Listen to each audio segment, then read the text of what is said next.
Film dibuka di sebuah pulau terpencil yang terletak di Samudra Hindia. Pulau ini sengaja diperuntukkan bagi para penjahat kelas atas. Semua napi yang dikirim di pulau ini adalah para napi yang dihukum penjara seumur hidup dari berbagai negara termasuk Indonesia. Di pulau inilah para napi tersebut dengan terpaksa menghabiskan sisa hidup.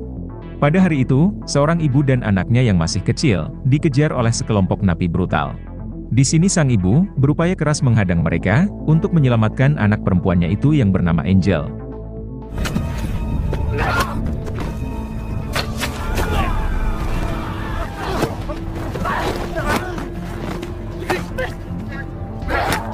Sebagian besar berhasil ia bantai. Tetapi karena kalah jumlah, pada akhirnya mereka berdua berhasil ditangkap. Namun saat mereka berdua akan dibawa, tiba-tiba muncullah seorang napi yang baru saja sampai di pulau itu. Ia bernama Kim yang diketahui merupakan mantan agen Interpol.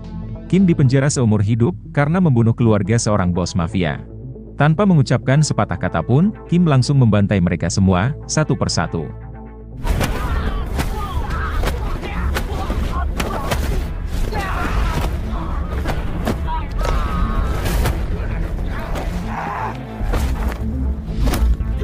Setelah berhasil menumbangkan mereka semua, Kim langsung menginterogasi seorang napi yang masih hidup. Kim bertanya terkait keberadaan seorang pria bernama Kunso. Orang ini mengatakan kalau Kunso adalah bosnya.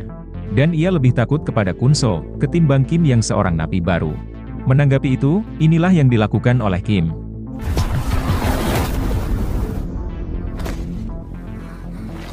Lalu kita akan diperkenalkan dengan Kunso, sosok napi yang dicari oleh Kim.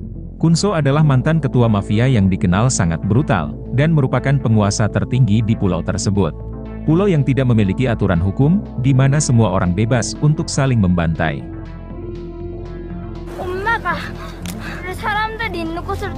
Beralih ke Kim, yang sudah terlepas dari belenggu tali yang mengikatnya, berkat bantuan dari Angel.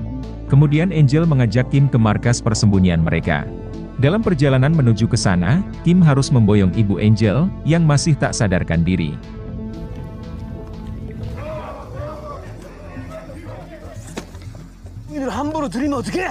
Akhirnya mereka sampai ke tempat persembunyian tersebut. Tempat itu dihuni oleh para napi, yang juga takut dengan kebrutalan kelompok Kunso. Kelompok ini dipimpin oleh seorang napi bernama Bauri. Bauri sempat ingin mengusir Kim, sebab ia mengira Kim adalah anggota Kunso yang sedang menyamar. Untung saja Angel menjelaskan, kalau Kim adalah napi baru yang menolong ia dan ibunya, dari kebrutalan kelompok Kunso.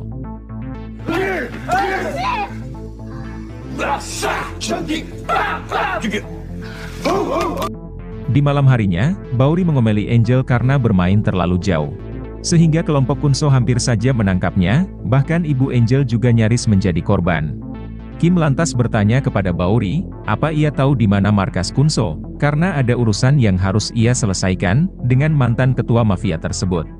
Mendengar hal itu, Bauri tampak sedikit terkejut, berani sekali Kim ingin bertemu dengan Kunso, si penguasa pulau yang sangat kejam tersebut. Ternyata Kim memiliki dendam pribadi dengan Kunso, orang yang telah dengan tega membunuh anak dan istrinya beberapa tahun yang lalu. Bauri mengatakan, kalau ibu Angel yaitu Mei, mungkin tahu di mana markas keberadaan Kunso. Bauri yang penasaran lantas balik bertanya, apa alasan Kim mencari Kunso? Akan tetapi, Kim hanya diam seribu bahasa, dan berlalu pergi.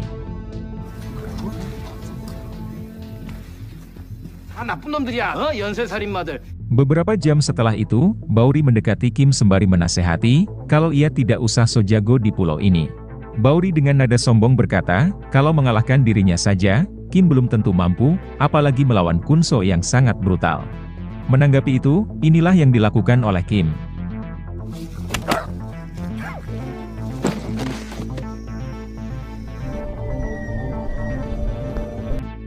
Ibu Angel yaitu Mei, akhirnya siuman. Angel meminta maaf kepada sang ibu, yang nyaris dihabisi kelompok Kunso, karena mencari dirinya di tepi pantai. Melihat sosok Kim, Mei langsung menodongkan senjatanya. Ternyata Mei sangat membenci Kim. Sebab saat masih menjadi agen Interpol, Kim lah yang telah mengirim Mei dan suaminya, untuk menjalani masa hukuman di pulau tersebut. Padahal waktu itu, Mei sedang mengandung Angel anaknya. Di mana kehamilannya itu, tidak diketahui oleh pemerintah. Diketahui kalau Mei dan suaminya, adalah pembunuh bayaran profesional, yang sudah banyak menghabisi orang. Walaupun sebagian besar yang mereka habisi adalah penjahat kelas atas, termasuk pejabat korup. Tetapi hukum tetaplah hukum, yang dipegang teguh oleh Kim, yang saat itu masih menjabat sebagai agen Interpol.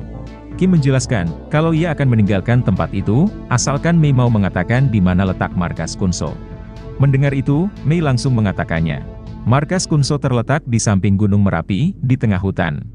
Setelah mendapatkan info tersebut, Kim pun langsung bergerak menuju ke sana.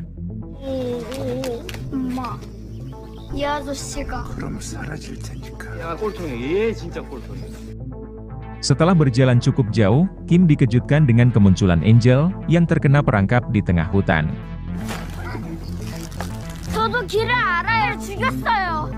Ternyata Angel diam-diam mengikuti Kim dari belakang, tanpa sepengetahuan ibunya. Angel mengatakan, kalau ia tahu jalan pintas menuju ke Gunung Merapi. Mendengar itu, barulah Kim mau melepaskan Angel, dan mengizinkannya untuk ikut dalam pencarian. Di tengah perjalanan Angel menjelaskan, ia juga berniat balas dendam kepada Kunso, orang yang telah membunuh ayahnya. 5 tahun lalu, ayah Kunso yang seorang pembunuh bayaran, memilih bertobat dan menjalani hidup damai, dengan para napi lain. Suatu hari Kunso tiba di pulau itu, dan dengan tega menghabisi ayah Angel, dan para pengikutnya. Sejak saat itu, Kunso menjadi satu-satunya penguasa, yang paling ditakuti di pulau tersebut. Ibu Angel dan kelompoknya, memutuskan untuk memisahkan diri dari kelompok Kunso, yang semakin hari semakin brutal.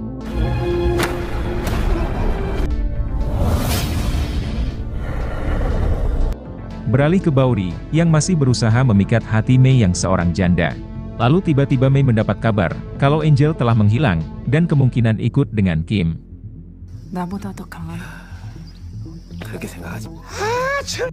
Di tengah perjalanan, Kim dan Angel melihat beberapa orang dari kelompok Bauri, baru saja dihajar oleh kelompok Kunso. Sedangkan Kim seketika terdiam, karena melihat sebuah boneka, yang sama persis dengan boneka almarhum anaknya. Setelah tersadar dari lamunannya, Kim baru menyadari kalau Angel, baru saja diculik oleh 2 orang dari kelompok Kunso. Kim langsung mengikuti mereka, hingga menuntunnya masuk ke dalam sebuah gedung terbengkalai. Ternyata di tempat itulah, Kunso mengurung para napi, yang menentang perintahnya.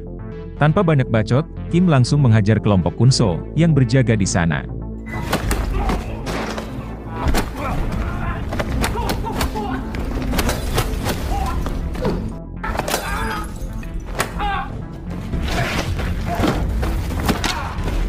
Kim berhasil membantai puluhan anak buah Kunso di gedung pertama.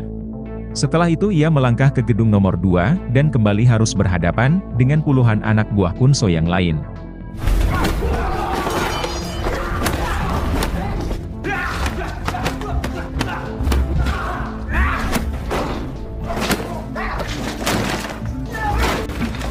Namun Kim tampak tak begitu kesulitan membantai mereka semua. Setelah itu, Kim masuk ke gedung nomor 3, di sanalah Angel ditawan. Gedung ini dijaga oleh salah satu tangan kanan Kunso. Di sini Kim kembali membrutal.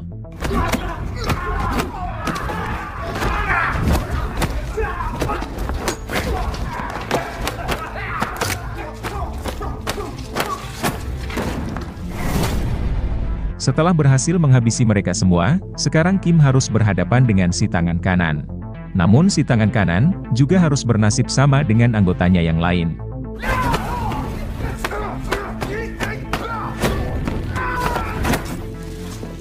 Setelah itu, Kim menyuruh Angel untuk segera kembali ke pemukiman, sementara dirinya akan melanjutkan pencarian seorang diri. Angel pun menuruti perintah Kim dengan segera pergi dari sana. Ketika akan meninggalkan tempat itu, seorang musuh yang masih selamat, berusaha menyerang Kim dari arah belakang. Ternyata yang memanah adalah Mei dan kelompoknya, yang mendatangi wilayah ini untuk mencari Angel. Kim mengatakan, kalau Angel baru saja pergi dari tempat itu, untuk menuju kembali pulang. Setelah mengetahui akan hal itu, kelompok Mei langsung melepaskan para tawanan, untuk dibawa kembali ke pemukiman mereka. Seorang anak buah Kunso yang selamat, langsung kembali ke markas, dan melaporkan kejadian tadi kepada sang ketua. Orang ini mengadu, perihal seorang pria yang mendatangi markas, dan membantai sebagian besar anggotanya dengan cara yang sangat brutal. Dan sepertinya, orang itu sengaja datang untuk mencari Kunso. Mendengar hal itu, Kunso langsung teringat dengan Kim, agen Interpol yang keluarganya telah ia habisi beberapa tahun lalu. Kunso tahu seperti apa kebrutalan Kim, bahkan Kim juga yang telah membuat mukanya cacat. Kunso lantas menugaskan semua anggota terbaiknya untuk segera menghabisi Kim, sebelum ia menginjakan kaki ke markasnya.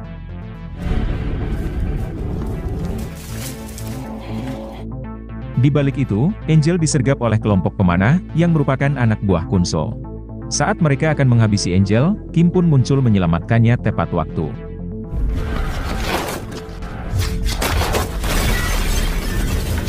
Kim membawa Angel bersembunyi ke dalam sebuah ruangan, karena kelompok ini terus melepaskan tembakan panah secara beruntun. Sialnya, sebuah panah beracun mengenai punggung Kim. Di waktu yang bersamaan, Mei muncul, dan langsung membantai semua anak buah Kunso, dengan senjata yang sama yaitu busur panah.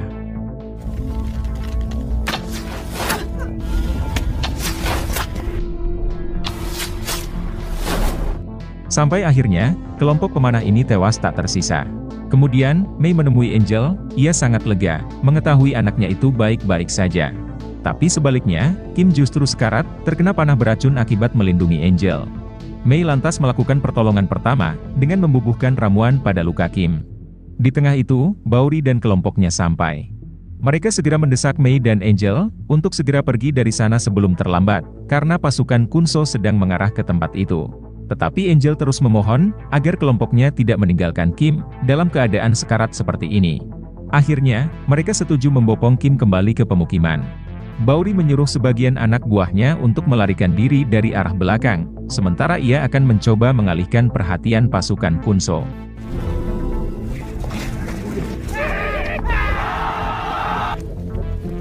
Namun pada akhirnya, Bauri dan satu rekannya berhasil meloloskan diri dari kejaran kelompok Kunso.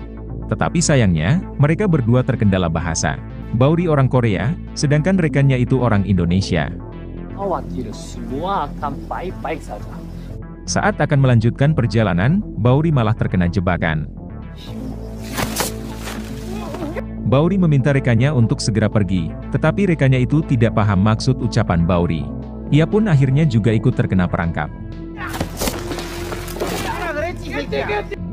Sementara itu, Kim telah sampai ke pemukiman, dan ia segera ditangani oleh seorang tabib.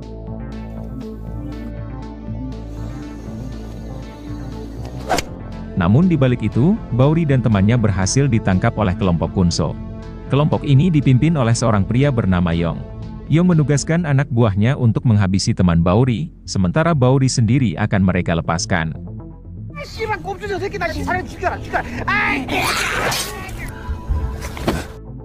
Di keesokan paginya, Bauri sampai ke pemukiman. Ternyata, Yong sengaja melepaskan Bauri, agar menuntun mereka ke tempat persembunyian Kim. Sesampainya ke pemukiman itu, tanpa basa-basi, Yong langsung bertanya, di mana keberadaan Kim. Akan tetapi, tidak ada satupun dari mereka yang mau buka mulut. Sampai akhirnya Yong emosi, dan menyuruh semua anak buahnya untuk membantai mereka semua. Sehingga pertarungan mematikan, tak terelakkan lagi.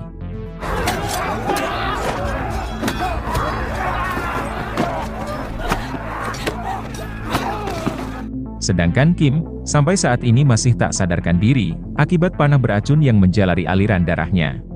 Sebagian besar kelompok Bauri tewas mereka bantai, sementara itu Mei berusaha melawan Yong. Namun Yong terlalu tangguh untuk bisa ia tumbangkan. Melihat wanita yang dia cintai disakiti, Bauri langsung turun tangan melawan Yong. Namun sialnya, Bauri yang justru tewas di tangan Yong.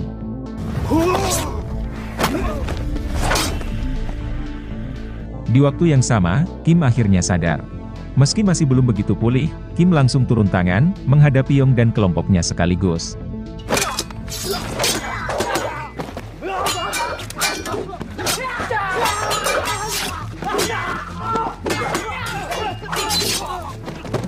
Setelah berhasil membantai mereka semua, kini Kim harus berhadapan dengan Yong, dan satu lagi rekannya yang sangat tangguh. Namun pada akhirnya, Kim dapat membantai Yong, dengan cara yang sangat brutal.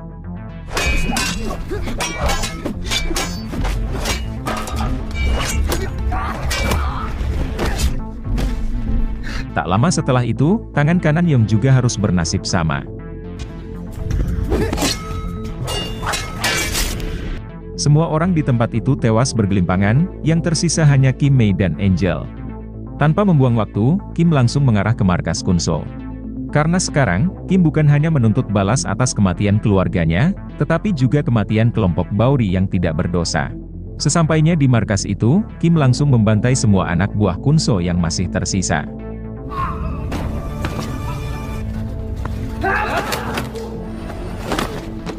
Pada akhirnya, mereka berdua berhadapan langsung. Hingga duel sengit pun terjadi.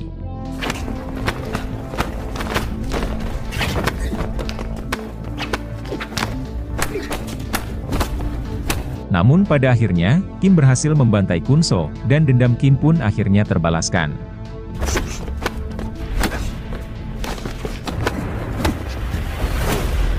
Sekarang di pulau itu, yang tersisa hanya tinggal 3 orang. Kim, Angel dan Mei. Kemudian film pun selesai. Baiklah teman-teman, sampai di sini dulu video saya hari ini. Semoga kalian terhibur, dan sampai jumpa lagi di video berikutnya.